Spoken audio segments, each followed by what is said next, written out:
We definitely had a bigger turnout than we expected, but this eclipse is it's an exciting event. I mean, especially once we get towards 80%, which we'll hit here in Windsor. It's gonna be, if nothing else, kind of eerie. It's gonna be dark, probably get a little colder, which is nice for some of us, but it's just something everyone can appreciate. It's not as rare as some people seem to think, but for it to pass over where you can see it is fairly rare. For us, it'll be another 7 years till we have another chance, and so I think it's just an opportunity for everyone to enjoy it together. And in our case, having the telescope set up from the Royal Astronomical Society is great, and just I think having us on hand, some of the astronomers from the University of Windsor, to explain it hopefully, it's just a fun event and we're all kind of sharing.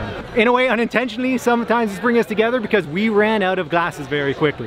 One of our astronomers actually was sold about 650 last week alone, and he was having calls and we ran out. I've got a pretty good in, and yet I still was only managed to get one glass, which I've just been passing around, and actually should have left that behind. But yeah, it's even the sharing. You see a lot of people, some people have extras and they're just passing them, letting everyone take a quick chance look, all of us talking, and again, sharing in a fairly unique experience that we don't get to see it too often. Yeah. It's just that the moon does pass in front of the sun, and it's kind of this great cosmic fluke that they happen to be about the same size from our perspective from Earth.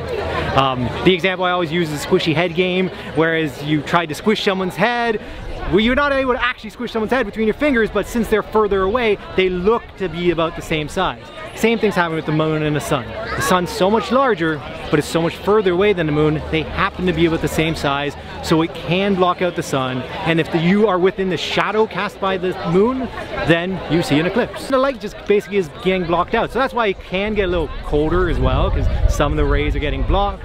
But mostly it's just the sun's being blocked, and depending on where you are in the shadow, you see more or less of the sun being blocked.